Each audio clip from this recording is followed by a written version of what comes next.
It's the Underdogs back with you for another week, and we have a Super Bowl set, and my Super Bowl is today because I am reunited with the one and only Peter Keating after last week's absence. Peter, welcome back. Thank you, Jordan. You know, for more than a year now, I've been a walking PSA for the American Heart Association, but things can still sneak up on you, Jordan. I got waylaid by some bad medical luck, but I'm back. Back Well, just in time for the best. I don't know. This is an exciting time of year. it is an exciting time of year, and a little bit later in the show, we're gonna take an early look, well, not so early anymore. Right. Look at sort of our bread and butter, some college basketball potential underdogs to keep an eye on as you start to prep for March Madness. Some really, really cool stories in this group, so you don't Yeah. want to miss it. And next week we'll be back with our full Super Bowl preview, all the props, bets, angles you want to imagine. We'll have them, but first, I do want to touch on, coming out of championship weekend, where we are. It's the Super Bowl nobody wanted to have happen. The Eagles and the Chiefs, part two. Peter, early thoughts on what we saw this weekend and what's coming in a couple weeks. I think we saw the Chiefs play their best game of the season. So I'm glad that what's special about the Chiefs came out in time, that we don't have to talk about them like some kind of voodoo wonder. We can analyze their pluses and minuses and strengths. They played a terrific game. As usual, they got the benefit or created the benefit of the doubt on some squeaker plays, right? But I was impressed by them. And then even though I don't know if rises to the level of great predictions, you and I have been on Philadelphia for a long time, and they showed why they belong in this game, and that was impressive. I think that Chiefs Bills game, the thing that stuck out to me is normally I think people really overrate coaching decisions, the importance of coaching. They blame things on coaches. They don't give coaches as much credit when they do things right. But I walked away from that game feeling like the Chiefs just were just the better coached teams in sort of every respect: preparation, play calling, philosophy. Sometimes personnel too. It drove me nuts that the Bills. So okay, let me Wait. Stop for 1 second. Yeah. Do you include in that big group of coaching genius moves by Andy Reid, and what about running running Josh Allen the same direction, the same way, with the same Right. failed result Right. about I'm half a dozen times? Does that count, or is that on the Bills? Is that on the Chiefs, or is that on the Bills? The way that why would it be on the Chiefs? Why? Because did the Chiefs force the Bills to run that play over and over again? No, this is what I'm saying. I mean, are we talking about? No, I'm talking about poor decisions by the Bills and great decisions by the Chiefs. All right. I mean, one takes a little bit away from the other for me. I mean, I don't think could so. not believe the short yardage decisions by the Bills. That notwithstanding, I think you're completely right that the game was managed brilliantly by the Chiefs. Let me explain why. And actually, let me use a bet to illustrate it, okay? This is not me as like a tilted bettor. It's me talking about the philosophy that I had going into the game and where I thought the advantage was, and it played out. So I bet James Cook ladder up, escalator, whatever you want to call it, rushing props, okay? Yep. It's normal over, and then it over 70, over 80, over 90, over 100 with increasing odds, okay? Largely because I just felt that the Chiefs' run defense wasn't very good and was overrated, in even feeling that it was decent, that the Bills had a big advantage with their offensive line and that they would try to control the clock. Well, once they finally started giving the ball to James Cook early in the second half, he was ripping off runs, big runs, okay? Big chunks, yes. He was at 85 yards on 13 carries. The escalator was going up. All right, so I'd already, in terms of betting, I'd already hit his regular prop. I'd hit the +6, I hit +7. I already made money, okay? I want to be clear about that. The last drive, they get the ball back with about, 3+ minutes to go? Maybe more. First play of the drive, Ty Johnson is in. And they hand the ball to him, and it's a minimal gain. Cook never received a carry from that point on, even though they did gain a first down on a Josh Allen scramble. You've been ripping them to shreds on the ground. how does arguably in that game your best offensive weapon not get a carry? I didn't understand it then. And because stuff like that was going on, like Josh Allen running over, trying to run over left tackle for short yardage, failing twice and continuing to run that play, I started trying to pick up on what was going on with certain plays and formations. And you could see by the end of the game, the Chiefs running different plays out of identical formations that they had used before. Mm-hmm. Plays where they had gone to Worthy. They were now running in the different direction. They were faking the Bills out from what the Bills had learned during the game. And watching that happen in real time, culminating, of course, in the play that let them run out the clock, the pass to Pirine, was pretty amazing. And it makes me wonder, you know, is this something that analytics is not quantifying? Are we failing to measure what the true expected value of these plays the Chiefs are running? Are they not doing better? Are they doing better than we expect because we're not expecting or counting in or factoring in the creativity or somehow the I don't expected know gains how of these you plays? I don't know how you would measure that analytically, but just watching the game, you can see that they several times a game have Yes, plays where the other team is just confused. And right. whether that's good scouting of the other team's tendencies, breaking their own tendencies, creativity in play design, I don't know what it is, but you can watch a Chiefs game, you can see the weaknesses they have, receivers who gain separation, et cetera, and you can see the way they create and scheme open opportunities for them. And the same thing on defense. This is not an uber talented defense by any means. I mean, is Steve Spagnuolo at this point the greatest defensive coordinator of this era? Well, he now will have been to more Super Bowls than any defensive coordinator, right? Mm-hmm. I mean, or win if he wins this one. Yeah, I think probably yes. I just think again. Look, the Bills. This was such an opportunity for them. I think I really do think they made a lot of mistakes, both in play calling, in situational philosophy, and so forth. I think blaming Dalton Kincaid for not making a dive-in catch is a little bit unfair, especially on a ball that was just thrown up in Now, the air. Yeah, Jordan, when should you he probably have caught it? Yes. Was it yeah, as easy as Mark Andrews? No. no, Um, but right, there but were mistakes made, look, but but Jordan, when you get to a point where one team looks like they're freelancing, and the other team looks like they have things under control, and anything can come down to one play, you really can't count the play not going your way. If you look like you just don't know what the hell you're doing, but you're making it up and almost catching up, the other team probably deserves to win.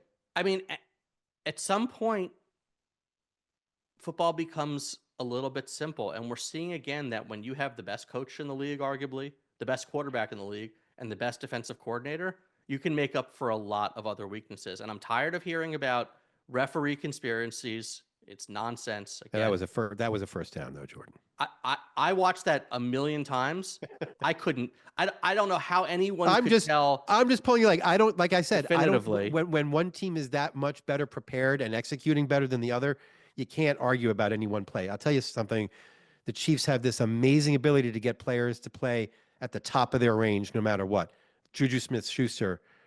Look, the Chiefs brought in when Butker got hurt, the Chiefs brought in one kicker who had played for 6 teams in his career. They brought in another guy who kicked for 3 teams last year. They didn't miss a beat. They hit all their field goals. It's just crazy how you come into that organization, you play at the top end of your range. I want to give you one stat to blow your mind. In all of playoff history, okay? All of playoff history, there have been about 250 quarterbacks who have been trailing in the fourth quarter more than 25 times, okay? Of all of those quarterbacks, all 250 something of them, one guy has a winning record, and that's Patrick Mahomes. That's that's pretty incredible. You know what else is pretty incredible, Peter? The Eagles? No, you. Oh, all right. Just want to give you a little praise. We will Thank you. talk about the Eagles and what the Chiefs bring to the table in that matchup next week. Hey, Peter, it's time for Nailed It, which is brought to you by DraftKings. What's better than watching football and basketball on the weekend? Watching them with DraftKings Sportsbook app in your hand. Our partners at DraftKings are hooking up all new customers who bet $5 instantly with $150 in bonus bets. And Peter, this nailed it is all you. A lot of the world gave up on the Ohio State Buckeyes after they lost to Michigan, but not you, Peter. Not you. You know why, Jordan? Because I didn't go to Ohio State or Michigan. Okay. So one game counts as one game. You can have a really bad game that's not necessarily connected to all the rest of the games you're going to have. The advanced analytics, the basic analytics, scoring margin, schedule strength, all pointed to Ohio State being the best team in the country. There's some fluky stuff about the seeding. You know, they ended up seeded eighth. They did lose to Michigan, but come on. They gave up less than a point per drive this season. That's devastating defense on top of how loaded they are. You know, look, they put $20 million into that roster and got and they got really good players.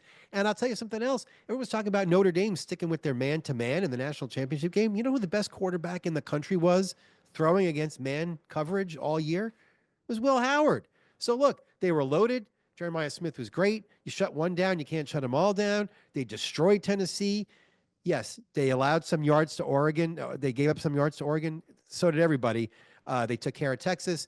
It was just clear as day. This was the best team in the country. And this may sound like a, well, duh, nailed it, but it wasn't at the time. Like, there were lots of doubts about this team and about Ryan Day. And as we know, Oregon was number 8. Oregon was number 1. Ohio State was number 8. But you wrote at the time that Ohio State was a deserving favorite in that game, and that you even thought there was value betting on them as a favorite in that game. So, Peter, I think you deserve credit here, buddy.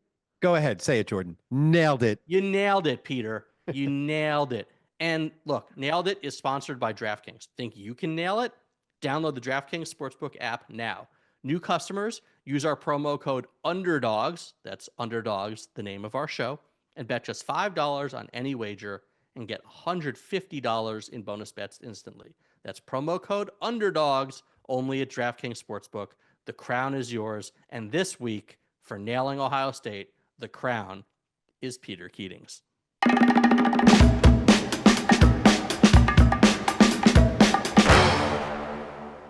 Peter, it's almost February, and February is the month before March, and March is the month that gives us madness, which means we need to start talking more seriously about college basketball. This is breaking news. Jordan, it took me a long time to realize this, but all this work we do to find obscure teams and teams that will make people feel smart about knowing about this, and you look out for them, we shouldn't talk about them at tournament time, because you know why? Most of them lose. Right now, we want to find these nuggets, these diamonds in the rough all over the country, and you start watching them now, get into it, watch some obscure conference games, and this is it. This is the time to get rolling. Let's do it. So I've got a couple really, really fun surprises that have some commonalities to them. But first, Peter has a novel take on the number 1 team in the country. So, look, Peter, why don't you start there?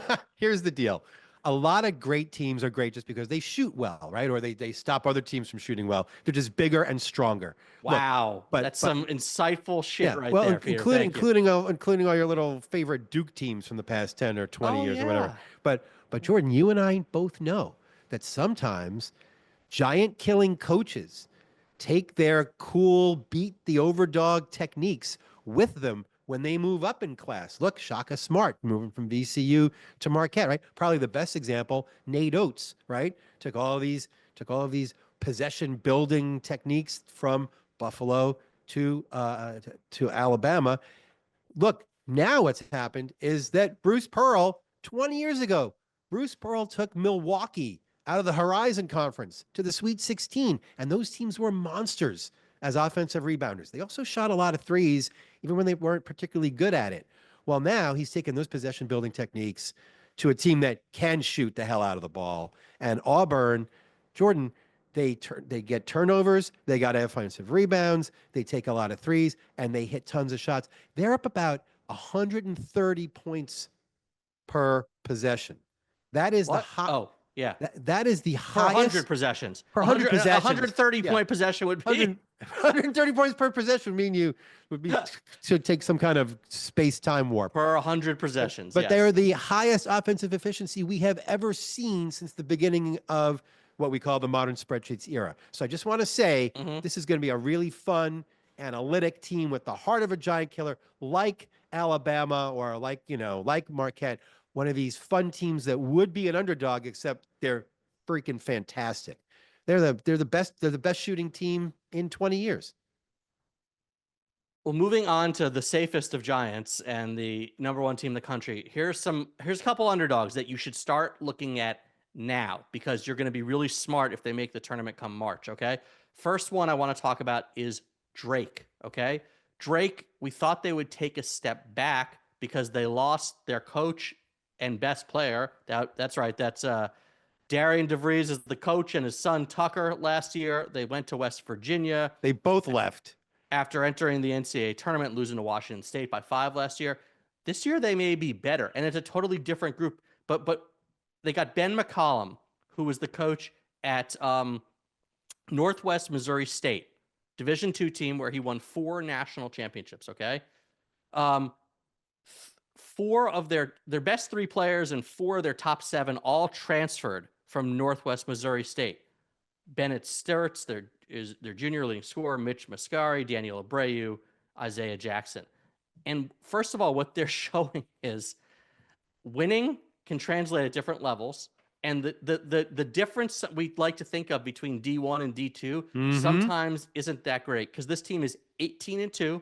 They're 8-2 in the conference, second place, a game behind Bradley, I think. But they are unbelievably dangerous, not just as a team, but as a killer in particular, because they do the things we love to see underdogs do. Peter, 12th in the nation in turnover percentage on defense, forcing one on about 22.6% of turnover on possessions. Okay, they're 17th in offensive rebounding, 37.2%. 38th in defensive rebounding, about 26%. They play unbelievably slow.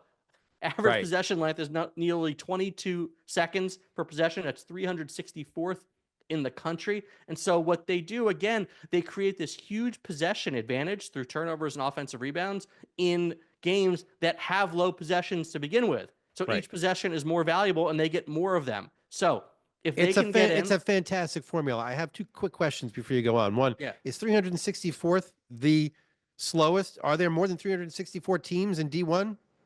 I think that ranks totally at the bottom, doesn't it? It does. Yes, they are last. Okay, so they are last. They are the slowest offensive team in the country. Slowest slugs. 2, Jordan, is this a new recruiting strategy for teams that aren't at the top rung of D1, where you basically, instead of scouting all over the country, you find one team with a few players you like and you take all of them?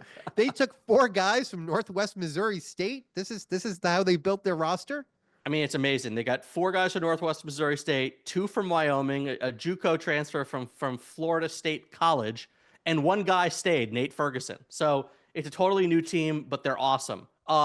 You're definitely onto something with the gap maybe not being as everybody thinks between D1 and D2 being all that big a difference. There's definitely something to that because the D2 programs that move up or the D2 players that move up are just it's actually, it reminds me a lot about, there's not as big a difference between people of the best of AAA and replacement level major leaguers.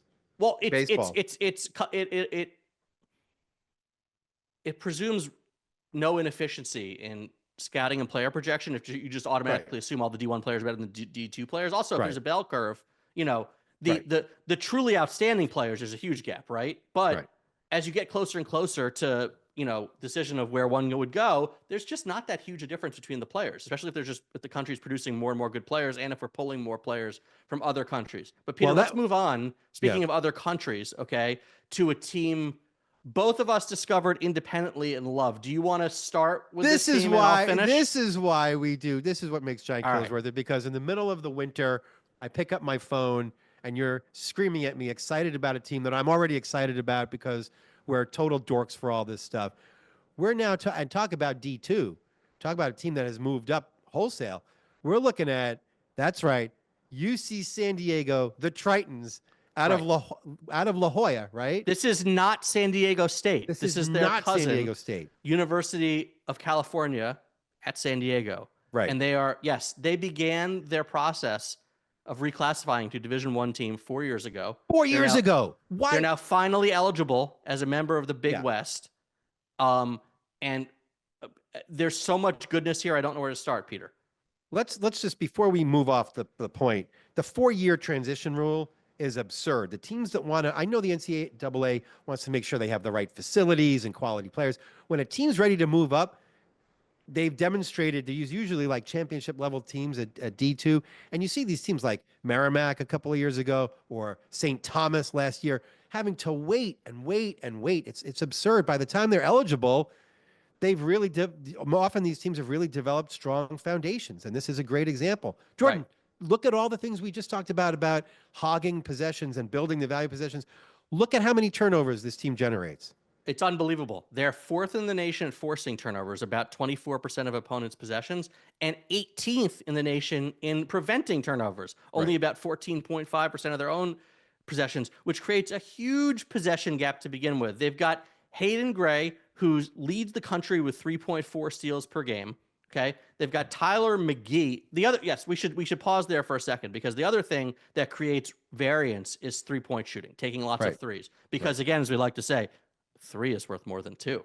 So they're not a great 3-point shooting team. They only hit about 34% of them, but they take 48% of their shots from 3. 20th in the 48, nation. that's half of their shots are bombs. More okay? good math from Peter. Yes. Yes. So the point is that introduces even more variance into their play. And on a day where they're connecting, they can beat a team that's much better. Tyler McGee came off the bench last year. This year he's averaging 17 a game, attempting 9 threes a game, hitting 40% of them. And we've mentioned Gray and McGee, and we haven't even gotten to the best player and leading scorer. That's right. Anawaniwa Tate Jones from New Zealand, averaging just under 20 points per game on 60% field goal shooting. Dude, this is a fun team. They're 17-4. They won at Utah State, which is a team we mentioned a few weeks ago on the show as a team we love. They lost to San Diego State to open the season by only 5. They've got work to do in the conference. They're 7-2, but if they can get in, they are really, really dangerous. Look, they have a smart coach. They've been preparing a long time. They joined the Big West on purpose because they wanted to stay as local as possible. They have built a good foundation. And as you pointed out, their star players hit each of the points that you need when you're going up against a superior opponent in March Madness. You want to have so many possessions that if you go up against a team that shoots better, you're getting more out of each possession by shooting threes. You're taking more possessions. You're grabbing your offensive rebounds. This is something they all do. It's exciting. Peter, we only have a couple minutes left. Is there another team you want to mention, Well, or should I mention look, my? I was going to mention UTEP, but that's just look. UTEP has a lot of work to do in their conference. They're not a great team, but they generate truckloads of turnovers. Keep an eye on them in among whoever is now in the Conference USA. They're an interesting wild card. And the one team I want to mention in a little bit of time we have left is our old friend our old friend VCU. Yeah. Okay. What's interesting about this VCU, it's no relation to the old VCU. The head coach is Ryan Odom, son of Dave Odom. You may remember him from coaching UMBC to their upset over Virginia. Then he went to Utah State. What's funny is that even though he's not from the Shaka tree, they're still turning over people. 22.2% of possessions, 15th in the nation. Their overall defense is 16th in the nation efficiency. They shoot lots of threes, so keep an eye on them in the Atlantic 10 this year. It's funny, when Shaka's last assistant left the program and the players were all gone, you and I said to each other, well, the havoc's over. But you know what? It isn't. You can take the Shaka out of VCU, but you can't take the Shaka. VCU. No, it doesn't make any sense. No, you can't. You can't take the Shaka. No, you can take Shaka. No, I don't know. No, it does. None of that works. It's not working. But anyway, look, these are fun teams. We're gonna have some more as we get closer to the tournament. You can change college basketball a lot. You can introduce 1-year free agency. Annual free agency with the transfer portal. You can have the Wild West with NIL, but it's still fun. The most fun part is discovering these unknown teams and then watching them beat some power team. And they're new adaptive strategies for finding good players to do this same work. And I hear you're dressing up as a Triton the next time we talk about San Diego. I like to do it every day. Anyway, on that note, I'm Jordan. That's Peter. We'll see you next time.